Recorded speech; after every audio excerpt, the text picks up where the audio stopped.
नमस्कार। यूपी 9 बजे के साथ हाजिर हूं मैं अनुपम। प्रदेश की हर छोटी बड़ी खबरों को लेकर के बीजेपी ओबीसी मोर्चा करेगा मंत्रियों का सम्मान। मोदी कैबिनेट के ओबीसी मंत्रियों का सम्मान होगा। शाम 6 बजे अंबेडकर इंटरनेशनल सेंटर में यह कार्यक्रम है। मोदी सरकार में 27 ओबीसी मंत्री हैं। ये बड़ी खबर आ रही है, ओबीसी मंत्रियों का सम्मान होगा। विनीत हमारे संवाददाता हमारे साथ फोन लाइन पर जुड़ रहे हैं। विनीत, क्या जानकारी मिल पा रही है और कब ये सम्मान होना है?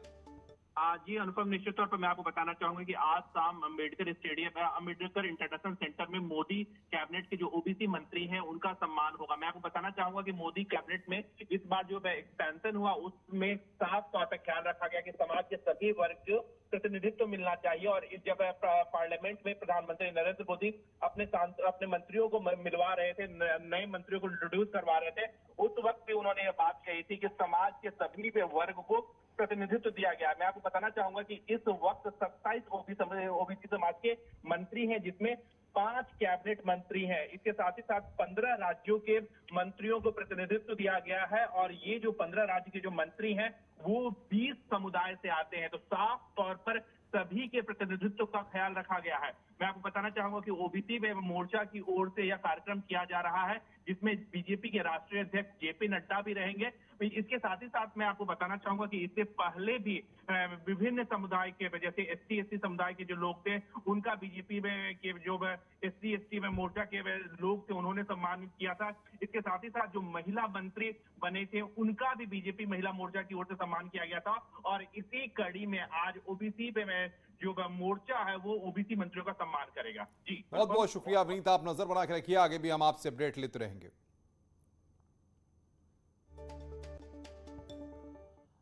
आज राज्यसभा में ओबीसी आरक्षण संशोधन बिल पेश होगा, यानी आज भी राज्यसभा में हंगामे के पूरे आसार हैं। इससे पहले कल लोकसभा में 127वां संविधान संशोधन बिल पारित हो गया। मत विभाजन के जरिए बिल संसद से पास हुआ है। इस बिल के पक्ष में 385 वोट पड़े, जबकि विरोध में कोई वोट नहीं पड़ा, यानी कम से कम 2/3 बहुमत से बिल पारित हो गया।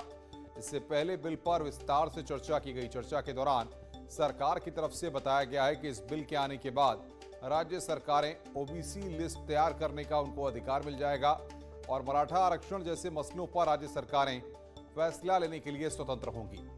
कांग्रेस समेत अन्य सभी विपक्षी दलों ने भी इस बिल का समर्थन किया है। साथ ही विपक्षी दलों ने आरक्षण की सीमा 50% से बढ़ाने की मांग भी सदन में रखी है।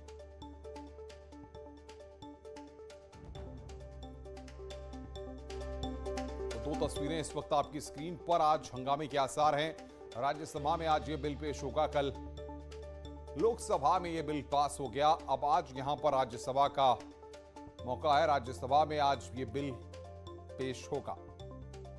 आज भी हंगामे के आसार लग रहे हैं। बिल के विरोध में कल लोकसभा में एक भी वोट नहीं पड़ा। राज्यों को अधिकार देने वाला बिल है। कल कृषि कानूनों और पेगासस जासूसी विवाद समेत अन्य मुद्दों पर राज्यसभा में जमकर हंगामा हुआ।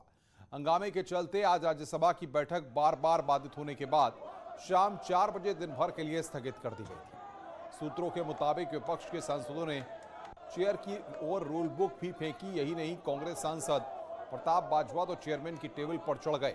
यह हंगामा काफी देर तक होता रहा। और बातचीत करने के लिए दिल्ली से हमारे संवाददाता अनूप गुप्ता हमारे साथ जुड़ रहे हैं, जो आज की हलचल पर और सियासी सरगर्मी पर नजर बनाए हुए हैं। अनूप, बताइए, कल तो हमने लोकसभा के अंदर जो तस्वीरें देखी, अब उसके बाद आज सबकी निगाहें राज्यसभा पर हैं।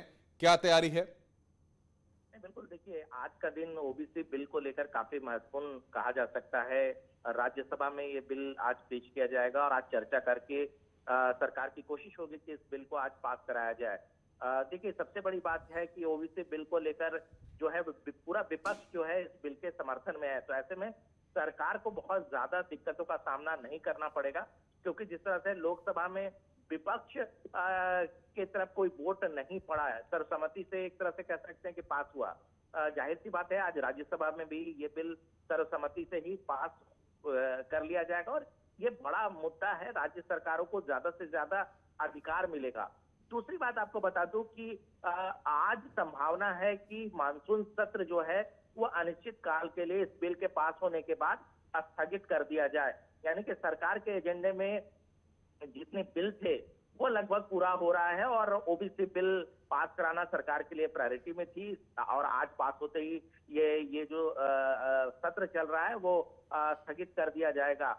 दूसरी तरफ की आपने सही कहा, एक प्रताप सिंह बाजवा का जिक्र किया कल राज्यसभा में, जिस तरह से हंगामा उन्होंने किया, ये वाकई इस सत्र के लिए बहुत बड़ा धब्बा कह सकते हैं। और जिस तरीके से विपक्ष का इस बार प्रोटेस्ट रहा है, जाहिर सी बात है जो दोनों सदन है वो इस बार बहुत सुचारू बिल्कुल अनूप, आप नजर बना के रखिए, आगे भी हम आपसे अपडेट लेते रहेंगे। अनूप गुप्ता हमारे संवाददाता इस वक्त की बड़ी खबर पर हमें अपडेट दे रहे थे।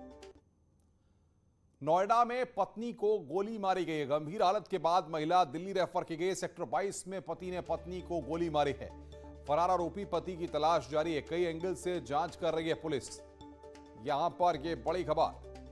राजीव तिवारी हमारे संवाददाता फोन लाइन पर जुड़ रहे हैं। राजीव, क्या अपडेट आपको मिल पा रहा है? बिल्कुल, अगर देखा जाए तो इस समय नोएडा में लगातार अपराध की घटनाएं बढ़ती जा रही हैं। जैसा कि सेक्टर 24 थाना क्षेत्र में सेक्टर 22 की घटना है, पति ने अपने पत्नी को गोली मार दिया है और घायल अवस्था में जो है पुलिस ने जिला अस्पताल में भर्ती कराया है। पूरे मामले में पुलिस की टीम जुटी हुई है, जांच कर रही है। मौके से गोली मार करके जो पति है वो फरार हो गया है। पुलिस उसकी तलाश में जुटी हुई है। जी बहुत बहुत शुक्रिया राजीव आपका हमारे साथ जुड़ने के लिए और बातचीत करने के लिए। राजीव हमारे संवाददाता इस वक्त की बड़ी खबर पर हमें अपडेट दे रहे थे। शाहजहांपुर से खबर है, जहां पर 2 अफीम तस्कर गिरफ्तार किए गए। नशे के सौदागरों पर शिकंजा कसा गया। करीब 1.5 किलो अफीम बरामद की गई है। अफीम की कीमत करीब 1.5 करोड़ रुपए है। थाना तिलहर पुलिस ने इनको गिरफ्तार किया है। किसानों से खरीदकर तस्करी का आरोप है। तो 2 अफीम तस्कर गिरफ्तार किए गए। थाना तिलहर पुलिस ने इनको गिरफ्तार किया है। नशे के सौदागरों पर शिकंजा कसा गया है।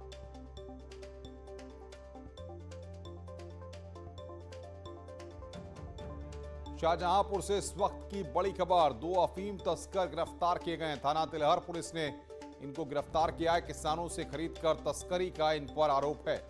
शाहजहांपुर से बड़ी खबर। नशे के सौदागरों पर पुलिस ने वहां पर शिकंजा कसा है। करीब 1.5 किलो अफीम बरामद की गई है। अफीम की कीमत करीब 1.5 करोड़ रुपए है। थाना तिलहर पुलिस ने इनको गिरफ्तार किया है। इनके नेटवर्क को खंगालने की कोशिश पुलिस की टीम लगातार कर रही है।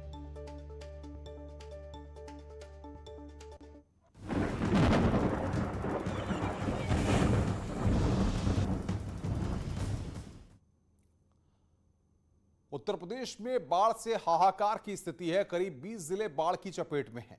सबसे ज्यादा कहर हमीरपुर, इटावा, प्रयागराज और वाराणसी में देखने को मिल रहा है। कई मोहल्ले जलमग्न हो गए हैं और सैकड़ों बीघे फसल चौपट हो गई है। जिन लोगों के घर डूब गए हैं वो पलायन करके ऊंचाई वाले स्थानों में जा रहे हैं। सरकार की तरफ से बाढ़ प्रभावितों की मदद की जा रही है। सीएम योगी लगातार एक्शन मोड में है। सीएम लगातार बाढ़ प्रभावित जिलों का हवाई सर्वे करके पीड़ितों को राहत सामग्री बांट रहे हैं।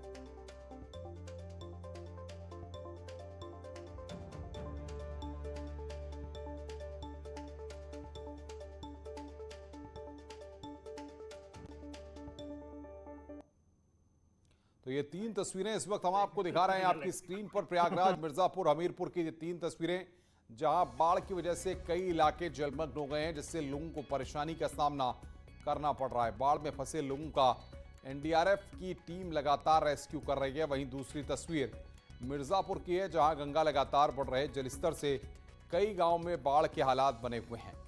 कई मकान डूब गए हैं। तीसरी तस्वीर हमीरपुर की, जहां पर कई कॉलोनियों में पानी भर गया है, जिससे वो जलमग्न हो गई है। वहीं वाराणसी में भी गंगा का पानी कहर बनकर बरप रहा है। पहली बार गंगा का पानी बीएचयू ट्रामा सेंटर तक पहुंच चुका है। ट्रामा सेंटर जाने वाली सड़क गंगा के पानी से इस वक्त पूरी तरह जलमग्न है। ग्रेटर नोएडा से बड़ी खबर आ रही है। गन पॉइंट पर लूट की घटना सामने आई है। यमुना एक्सप्रेसवे पर लूट हुई है। बंदूक दिखाकर कार लूटी गई है। 4 अज्ञात लोगों पर केस दर्ज किया गया है। बिना नंबर प्लेट की गाड़ी से आए थे लुटेरे। बदमाशों को पकड़ने के लिए पुलिस की टीम फिलहाल गठित की गई है। तो ग्रेटर नोएडा में गन पॉइंट पर लूट की घटना हुई है। आरोपियों की तलाश में पुलिस यहां पर जुटी हुई है। यमुना एक्सप्रेसवे पर यह लूट हुई है। नोएडा में, ग्रेटर नोएडा में अपराध का ग्राफ बढ़ रहा है। और बातचीत करने के लिए राजीव तिवारी। राजीव, अभी हम आपसे बात कर रहे थे, बड़ी घटना हुई थी और उसके बाद अब यहां पर लूट की घटना सामने आई है ग्रेटर नोएडा में। क्या अपराधी और बदमाश पूरी तरह से बेलगाम हो गए? बिल्कुल, देखा जाए तो इस समय नोएडा में या पूरे जिला गौतम बुद्ध नगर में जिस तरह लगातार अपराध की घटनाएं घट रही हैं, उसको देखते हुए कहा जा सकता है कि बदमाशों के जो हौसले हैं वो बुलंद है। देखिए, अभी थोड़ी देर पहले जो 24 की घटना जो सामने आई थी, पति ने पत्नी को गोली मारी, उसके बाद यमुना एक्सप्रेस से गन पॉइंट पर जिस तरह से लूट हुई है कार चालक की, बहुत बड़ी घटना है। लगातार पुलिस इस बात को दावा कर रही है कि कहीं पे कोई अपराध नहीं बढ़ा है, लेकिन लगातार हर रोज अगर देखा जाए तो कहीं ना कहीं इस तरह की घटनाएं देखने को मिल रही है। हालांकि पुलिस इस पूरे मामले में जांच में जुटी हुई है, लेकिन कुल मिलाकर के देखा जाए तो जो घटनाएं बढ़ रही है यह चिंताजनक है, क्योंकि मुख्यमंत्री लगातार इस बात को कहते रहे कि नोएडा जो जनपद गौतम बुद्ध नगर की बात की जाए तो यह जो है हम लोग का शो विंडो है उत्तर प्रदेश का, लेकिन जिस तरह घटनाएं घट रही है ये चिंताजनक है। जी राजीव, बहुत बहुत शुक्रिया आपका हमारे साथ जुड़ने के लिए और तमाम अपडेट्स देने के लिए। रुक रहे हैं यहां पर एक ब्रेक के लिए, ब्रेक के बाद जल्द हाजिर होते हैं।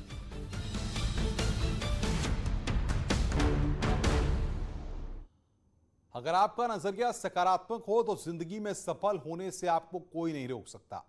इस बात को साबित किया है नवीन गुलिया ने। जिन परिस्थितियों में लोग जीने की आस तक छोड़ देते हैं, नवीन ने अपनी जिंदगी में एक नई शुरुआत की। देखिए इनकी कहानी। नवीन गुलिया जिंदगी में कुछ अलग करना चाहते थे। ट्रेनिंग के दौरान हुए एक हादसे ने उनकी जिंदगी पूरी तरह बदल दी। 2004 में दिल्ली से गाड़ी चलाकर वो दुनिया के सबसे ऊंचे मोटरेबल पास मार्समिक ला तक गए।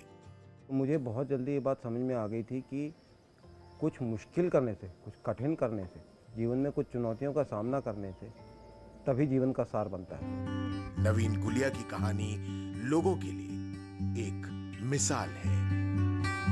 लॉटल एंड प्रेजेंस, जीतेंगे हम।